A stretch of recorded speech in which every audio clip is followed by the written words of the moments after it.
অন্ধকারের অতিথি। রাত তখন গভীর। গ্রামের শেষ প্রান্তে দাঁড়িয়ে থাকা পুরনো বাঁশঝাড়টির পাশ দিয়ে হালকা হাওয়ার সঙ্গে কেমন যেন একটা শীতল অনুভূতি বয়ে যাচ্ছিল। পুরো এলাকা নীরব। শুধু মাঝে মাঝে শেয়ালের ডাক শোনা যাচ্ছে। গ্রামের কেউই এই বাঁশঝাড়ের কাছে রাতের বেলা আসতে সাহস করে না। কারণ এই জায়গাটিকে ঘিরে বহু পুরনো কাহিনী ছড়িয়ে আছে। মানুষ বলে এখানে অদ্ভুত কিছু ঘটে। অমল শহর থেকে গ্রামে এসেছিল কয়েকদিন আগে। গ্রামে তার নানা বাড়ি। নানা তাকে বারবার সাবধান করেছিলেন, বাঁশঝাড়ের কাছ দিয়ে যাস না, ওখানে সমস্যা আছে। অমল হাসি দিয়ে উড়িয়ে দেয়, নানা, এসব আজকাল কেউ বিশ্বাস করে? সেদিন ছিল পূর্ণিমার রাত। অমল সিদ্ধান্ত নেয় সে বাঁশঝাড়ের সেই অদ্ভুত জায়গাটা একবার দেখে আসবে। এক হাতে টর্চ আর অন্য হাতে একটা লাঠি নিয়ে বেরিয়ে পড়ে। ঘর থেকে বের হওয়ার সময় নানার ঘুমিয়ে পড়ার অপেক্ষা করেছিল সে। রাস্তা একেবারে ফাঁকা।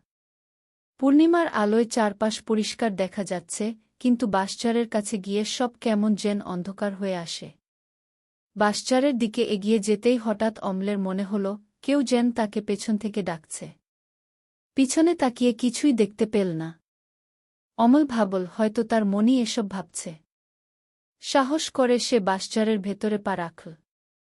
ভেতরে ঢোকার সঙ্গে সঙ্গেই অদ্ভুত একটা শীতল বাতাস তার গায়ের উপর দিয়ে বয়ে গেল। চারপাশের পরিবেশ হঠাৎই খুব ভারী হয়ে উঠল।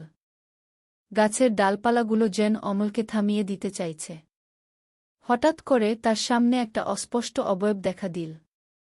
অবয়বটা প্রথমে মানুষের মতো মনে হল, কিন্তু যতক্ষণ সে দেখছিল ততক্ষণ সেটা কেমন যেন বদলে যাচ্ছিল। এক মুহূর্তে সেটার মুখ ছিল অর্ধেক পুড়ে যাওয়া, আর অন্য মুহূর্তে সম্পূর্ণ ভয়ানক এক দৈত্যের মতো। অমল ভয় পেয়ে পেছনে সরে আসতে চাইছিল, কিন্তু তার পা এক জায়গায় যেন আটকে গেছে। সে নড়তেও পারছে না। অবয়বটা ধীরে ধীরে তার দিকে এগিয়ে আসতে লাগল। তুই এখানে কেন এসেছিস? একটি কর্কশ, বিকৃত কণ্ঠে অবয়বটি বলল। অমল কিছু বলতে পারল না। তার গলা শুকিয়ে গেছে। হঠাৎ করেই অবয়বটি তার সামনে এসে দাঁড়াল। তার চোখ দুটো ছিল রক্তের মতো লাল। অমল বুঝতে পারল সে বিরাট একটা ভুল করেছে। যা তোকে বলেছিলাম তা শোনার প্রয়োজন ছিল না। অবয়বটি চিৎকার করে উঠল। সেই চিৎকার এত তীক্ষ্ণ ছিল যে অমলের মনে হল তার কান ফেটে যাবে। সে চিৎকার করতে চাইছিল, কিন্তু গলা দিয়ে কোনো শব্দ বের হচ্ছিল না। হঠাৎ করেই চারপাশে অদ্ভুত একটা হাসির শব্দ শোনা গেল। অমল দেখল আরও কয়েকটা অবয়ব গাছের পেছন থেকে বেরিয়ে আসছে। তাদের প্রত্যেকের চেহারা ছিল বিকৃত এবং অস্বাভাবিক। তারা সবাই একসঙ্গে বলতে শুরু করল, তুই এখানে চলে আসলি কেন? অমল বাঁচার জন্য ছটফট করতে লাগল। হঠাৎ করেই তার পায়ের শক্তি ফিরে এল। সে দৌড়াতে শুরু করল। বাঁশঝাড় থেকে বেরিয়ে আসতে আসতে তার শ্বাস প্রায় বন্ধ হয়ে আসছিল। ঘরে পৌঁছে দরজা বন্ধ করে বসে পড়ল। তার শরীর ঠান্ডা ঘামে ভিজে গেছে। সকালে নানাকে পুরো ঘটনা বলল অমল।